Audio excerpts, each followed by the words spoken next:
Welcome to Yazhini சமையல். இன்றைக்கி நம்ம சேனலில் ஒரு கிரேவி ரெசிபி பார்க்கலாம். தட்டைப்பயிறு கத்திரிக்காய் சாம்பார் எப்படி வைக்கிறதுன்னு பார்க்கலாம். ஃபஸ்ட்டு தட்டைப்பயிரை வேக வச்சிடலாம். எடுத்து வச்சிருக்க தட்டைப்பயிரை ஒரு 2 டைம் வாஷ் பண்ணிவிட்டு வேக வைக்கலாம். தட்டைப்பயிரை 2 டைம் நல்லா வாஷ் பண்ணியாச்சு. குக்கரில் 4 டம்ளர் தண்ணி எடுத்திருக்கேன். அதில் வாஷ் பண்ணி வச்சுருக்க தட்டைப்பயிரை ஆட் பண்ணிக்கலாம்.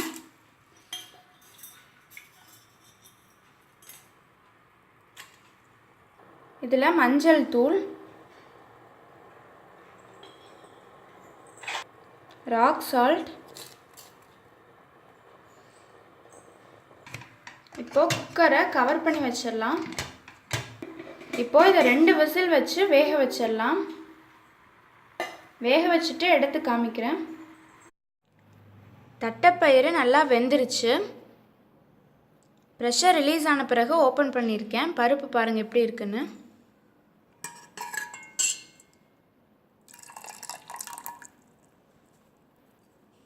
பருப்பு நல்லா வெந்திருக்கு பாருங்கள். ப்ரெஸ் பண்ணால் நல்லா சாஃப்டாக வெந்திருக்கு பாருங்கள். இப்போ எப்படி தாளிக்கிறது சாம்பார்னு பார்க்கலாம்.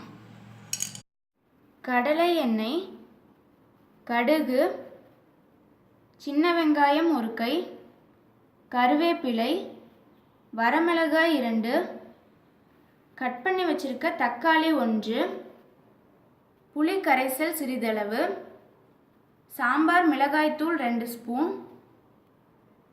அரைப்பதற்கு தேவையான இன்கிரீடியன்ட்ஸ்: பட்டை 3 துண்டு, லவங்கம் 3, இஞ்சி சிறிதளவு, பூண்டு 6 பல், சோம்பு 1/4 ஸ்பூன், கசகசா 1/4 ஸ்பூன், துருவிய தேங்காய் 1 கை, கட் பண்ணி வச்சுருக்க கத்திரிக்காய் 3, மீடியம் சைஸ் கத்திரிக்காய் எடுத்திருக்கேன். மேலே ஒயிட் கலரில் வரி வரியாக இருக்கும் இல்லைங்களா, அந்த மாதிரி கத்திரிக்காய் தான் எடுத்திருக்கேன். இது கசப்பு கம்மியாக இருக்கும், விதையும் கம்மியாக இருக்கும், அதனால தான் இந்த கத்திரிக்காய் எடுத்திருக்கேன். தேவையான இன்க்ரீடியன்ட்ஸ் என்னென்னு பார்த்தாச்சு.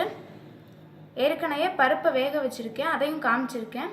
இப்போது சாம்பார் எப்படி தாளிக்கிறதுன்னு பார்க்கலாம். தட்டைப்பயிரை ஒரு பவுலுக்கு ட்ரான்ஸ்ஃபர் பண்ணிக்கோங்க. எந்த பாத்திரத்தில் சாம்பார் வைக்கிறீங்களோ அதுக்கு ட்ரான்ஸ்ஃபர் பண்ணிக்கோங்க. நல்லா திக் பாட்டம் உள்ள பாத்திரமாக எடுத்துக்கோங்க.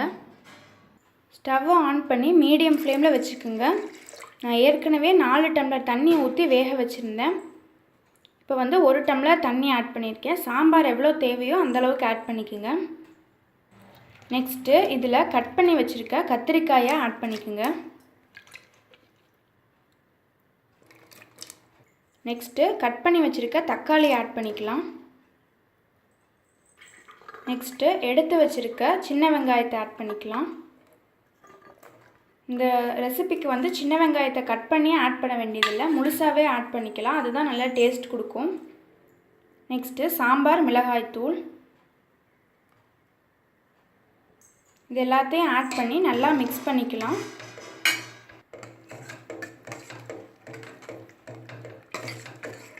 அடுப்பை மீடியம் ஃப்ளேமில் வச்சுருக்கேன். இது எல்லாத்தையும் நல்லா மிக்ஸ் பண்ணியாச்சு. ஒரு 10 மினிட்ஸ் கவர் பண்ணி வைக்கலாம். சாம்பார் வெந்துட்டுருக்கட்டும். அதுக்குள்ளார எடுத்து வச்சுருக்க இன்க்ரீடியன்ட்ஸ் எல்லாத்தையும் அரைச்சிக்கலாம். அரைச்சிட்டு காமிக்கிறேன்.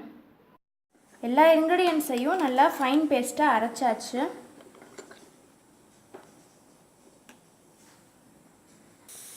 சாம்பார் 10 மினிட்ஸ் நல்லா வெந்துருச்சு. இப்போது புளி கரைசல் ஆட் பண்ணிக்கலாம். நல்லா மிக்ஸ் பண்ணிக்கலாம். புளி கரைசல் ஆட் பண்ணி நல்லா மிக்ஸ் பண்ணியாச்சு.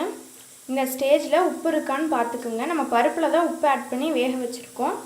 அந்த உப்பு கரெக்டாக இருக்கான்னு பார்த்துக்குங்க. பார்த்துட்டு வேணும்னா ஆட் பண்ணிக்கோங்க. புளி கரைசல் பச்சை வாசம் போகட்டும். அதுக்கு பிறகு தேங்காயை ஆட் பண்ணலாம். இப்போ ஒரு 5 மினிட்ஸ் கவர் பண்ணி வைக்கலாம். புளி கரைசல் ஆட் பண்ணி ஒரு 5 மினிட்ஸ் நல்லா வெந்துருச்சு. இப்போது அரைச்சி வச்சுருக்க தேங்காயை ஆட் பண்ணிக்கலாம். தேங்காயோட ஒரு டம்ளர் வாட்டர் ஆட் பண்ணிக்கோங்க. இப்போது இது எல்லாத்தையும் நல்லா மிக்ஸ் பண்ணிக்கலாம்.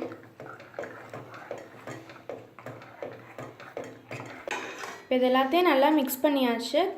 இதை ஒரு 10 மினிட்ஸ் கவர் பண்ணி வைக்கலாம்.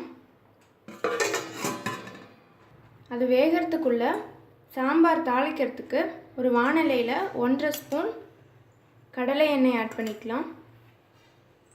ஆயில் நல்லா ஹீட் ஆனதுக்கு பிறகு கடுகு,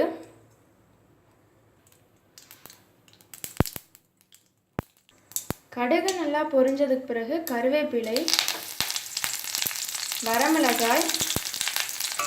இப்போ இது எல்லாத்தையும் நல்லா மிக்ஸ் பண்ணிக்கலாம். இதை சாம்பாரில் ஆட் பண்ணிக்கலாம்.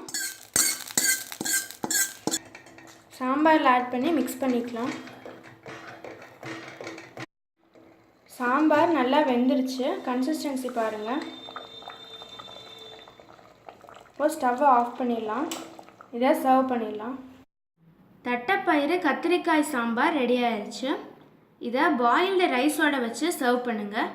இந்த ரெசிபியை நீங்களும் உங்கள் வீட்டில் கண்டிப்பாக ட்ரை பண்ணி பாருங்கள். ட்ரை பண்ணி பார்த்துட்டு உங்கள் கமெண்ட்ஸ் எனக்கு சொல்லுங்கள். இந்த வீடியோ உங்களுக்கு பிடிச்சிருந்தா தம்ஸ் அப் கொடுங்க, ஷேர் பண்ணுங்கள், என்னோடய சேனலை சப்ஸ்கிரைப் பண்ணுங்கள். அதோட அதுக்கு பக்கத்தில் இருக்க பெல் ஐக்கானை ப்ரெஸ் பண்ணுங்கள். கீழே டிஸ்கிரிப்ஷனில் கொடுத்துருக்க என்னோடய இன்ஸ்டாகிராம் அண்ட் ஃபேஸ்புக் பேஜையும் ஃபாலோ பண்ணுங்கள். இப்போது ஸ்க்ரீனில் தெரிகிற வீடியோஸையும் கண்டிப்பாக பாருங்கள். தேங்க்யூ.